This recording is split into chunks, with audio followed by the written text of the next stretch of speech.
Hello friends, అందరికీ నమస్కారం. Welcome back to our channel. Telangana రాష్ట్రంలో ఉన్నటువంటి పెన్షన్ లబ్ధిదారులకు, మహిళలకు రేవంత్ సర్కార్ ప్రభుత్వం ఊహించని శుభవార్తనైతే చెప్పడం జరిగింది. తాజాగా పెన్షన్ లబ్ధిదారులకు పెన్షన్ల పెంపుతో పాటు మహిళలకు ప్రతి నెల 2,500 రూపాయలైతే ఇవ్వబోతున్నట్లు సమాచారం అయితే రావడం జరిగింది. ఇక దీనికి సంబంధించిన కంప్లీట్ డీటెయిల్స్ నేను మీకు ఈ వీడియోలో చెప్తాను. వీడియోనైతే ఎండ్ వరకు చూడండి. ఫైనల్‌గా మీకేమైనా డౌట్ ఉన్నా సరే కామెంట్ సెక్షన్‌లో అడిగినట్లయితే నేను వెంటనే రెస్పాండ్ అయితే అవుతాను. ఫస్ట్ టైం ఛానెల్‌ని చూసేటువంటి వాళ్ళందరూ కూడా ఛానెల్‌ని సబ్స్క్రైబ్ చేసుకునేసి పక్కనే ఉన్నటువంటి బెల్ ఐకాన్‌ని క్లిక్ చేసి ఆన్‌లో అయితే పెట్టుకోండి. ఒకసారి టెలిగ్రామ్ ఛానెల్‌లో కూడా విజిట్ చేయండి గాయ్స్. అందులో కూడా జాయిన్ అయితే అవ్వండి. మీకు యూజ్ అయ్యే ఇన్ఫర్మేషన్ అప్డేట్ చేస్తూ ఉంటాను. డిస్క్రిప్షన్‌లో లింక్ పెట్టినాను, చెక్‌ఔట్ చేయండి. లేట్ చేయకుండా టాపిక్‌లో గనుక వచ్చేసినట్లయితే రాష్ట్రంలో చాలామంది కూడా పెన్షన్ లబ్ధిదారులు పెన్షన్ల పెంపు కోసమైతే ఎదురు చూస్తూ ఉన్నారు. అయితే మనకు ఇదివరకు వచ్చినటువంటి ఇన్ఫర్మేషన్ ప్రకారం గనుక చూసుకున్నట్లయితే పెన్షన్ల పెంపును ఏప్రిల్ నెల నుంచి అమల్లోకి తీసుకురాబోతున్నట్లు వార్తలైతే వచ్చాయి ఇదివరకు. ఓకేనా? ఇక తాజాగా మనకు ఈ పెన్షన్ల పెంపు మీద మరొక ముఖ్యమైన అప్డేట్ కూడా రావడం జరిగింది. అండ్ దీంతో పాటుగా మహిళలకు మహాలక్ష్మి పథకం కింద ప్రతి నెల 2,500 రూపాయలను కూడా త్వరలోనే అందించబోతున్నట్లయితే వార్తలైతే వచ్చాయన్నమాట. ఓకేనా? ఇక మనకు వచ్చినటువంటి అప్డేట్‌ను ఈ విధంగా చూద్దాం ఒకసారి. సో, మీరు స్క్రీన్ మీద అయితే చూడొచ్చు క్లియర్‌గా.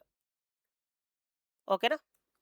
మహిళలకు 2,500 కాంగ్రెస్ నేత కీలక వ్యాఖ్యలనైతే తీసుకురావడం జరిగింది. పెన్షన్ల పెంపు, మహిళలకు ప్రతి నెల 2,500 రూపాయలు పథకాలపై ఏఐసీసీ కార్యదర్శి అలంపూర్ మాజీ ఎమ్మెల్యే కీలకమైన వ్యాఖ్యలనైతే చేశారనమాట. ఐఎన్‌సి అధికారంలోకి వచ్చిన 2 ఏళ్లలోనే రేషన్ కార్డులు, ఇందిరమ్మ ఇల్లు, సన్నబియ్యం, ఉచిత బస్సు పథకాలను అమలు చేశాము. బీఆర్ఎస్ ప్రభుత్వ దోపిడీగా తప్పిన ఆర్థిక వ్యవస్థను రేవంత్ సర్కార్ ప్రభుత్వం సరిచేస్తుందని చెప్పారు.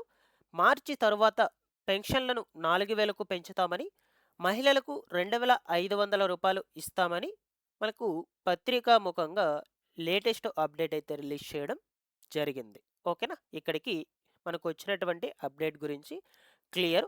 ఇక దీని గురించి బ్రీఫ్‌గా కొంచెం డిస్కస్ చేసుకుందాం.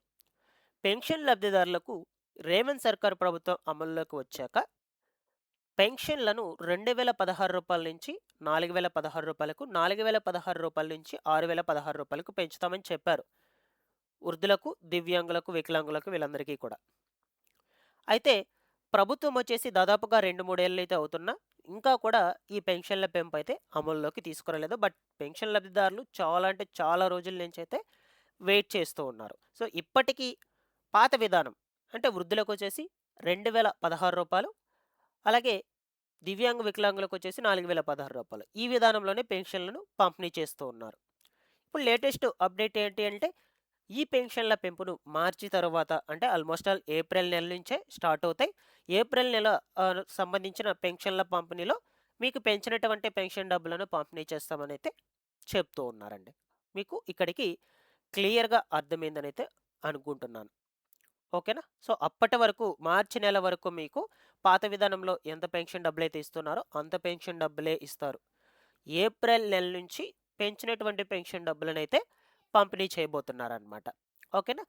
అండ్ దీంతో పాటుగా మహిళలకు ప్రతి నెల రూ. 2,500 కూడా ఏప్రిల్ నెల నుంచే అమల్లోకైతే తీసుకురాబోతున్నారు. సో, ఈ పథకాన్ని మనకు వచ్చినటువంటి స్టార్టింగ్‌లోనే అమల్లోకి తీసుకొస్తామని చెప్పారు. బట్ వచ్చి చాలా సంవత్సరాలు అయినప్పటికీ ఇంకా అమల్లోకి తీసుకురాకపోవడంతో సో, చాలామంది కూడా ఆవేదనలైతే వ్యక్తం చేస్తూ ఉన్నారు. సో, అందువల్ల ప్రభుత్వము ఎట్టకేలకి ఒక కీలకమైన నిర్ణయం తీసుకొని మహిళలకు ఈ మహాలక్ష్మి పథకం కింద రూ. 2,500 ఈ ఏడాది ఏప్రిల్ నెల నుంచైతే అందించబోతున్నారు. ఓకేనా? సో, ఇక్కడికి మహిళలకి, పెన్షన్ లబ్ధిదారులకి గుడ్ న్యూస్ అయితే చెప్పడం జరిగింది. ఓకేనా? మీకు ఇందులో ఏమన్నా డౌట్ ఉన్నా సరే కామెంట్ సెక్షన్‌లో అడగండి. ఇక ఈ యొక్క మహిళలకు సంబంధించి రూ. 2,500 పథకానికి చెందినటువంటి పూర్తి వివరాలు గనుక మీకు కావాలి అనుకుంటే కామెంట్ సెక్షన్‌లో కామెంట్ పెట్టయితే అడగండి. నేను కంప్లీట్ డీటెయిల్స్‌తో ముందు ముందు వీడియోస్‌లో మీకు క్లియర్‌గా చెప్పడానికైతే ప్రయత్నం చేస్తాను. సో, మీరు కామెంట్ పెట్టేదాన్నయితే కామెంట్ పెట్టేదాన్ని బట్టయితే నేను ఇన్ఫర్మేషన్ మొత్తం కూడా గ్యాదర్ చేసి అయితే తీసుకొస్తాను. అలాగే కొత్త ఆసరా పెన్షన్‌లకు సంబంధించి అప్లికేషన్స్ అనేటువంటివి ఎప్పటి నుంచి మొదలవుతాయి? ఎలా అప్లికేషన్స్ పెట్టుకోవాలి? అనే వివరాల గురించి కూడా మీకు కావాలి అనుకుంటే కామెంట్‌లో అడగండి. ముందు ముందు వీడియోస్‌లో అయితే నేను మీకు ఖచ్చితంగా ఇన్ఫర్మేషన్ అయితే అందజేస్తాను గైస్. సో, ఇలాగా తెలంగాణ స్టేట్‌లో ప్రభుత్వ పథకాలకు సంబంధించి ఇన్ఫర్మేషన్ కావాలి అనుకుంటే మన ఛానల్‌ని సబ్స్క్రైబ్ చేసుకునేసి రెగ్యులర్‌గా ఫాలో అప్ చేస్తుండండి. ఇందిరమ్మ ఇళ్ళకు సంబంధించి ఎలిజిబుల్ లిస్టులు కావచ్చు, లేటెస్ట్ అప్డేట్స్ మొత్తం కూడా మన ఛానల్ నుంచి అయితే మీకు అందజేస్తూ ఉంటాను guys. Thanks for watching this one.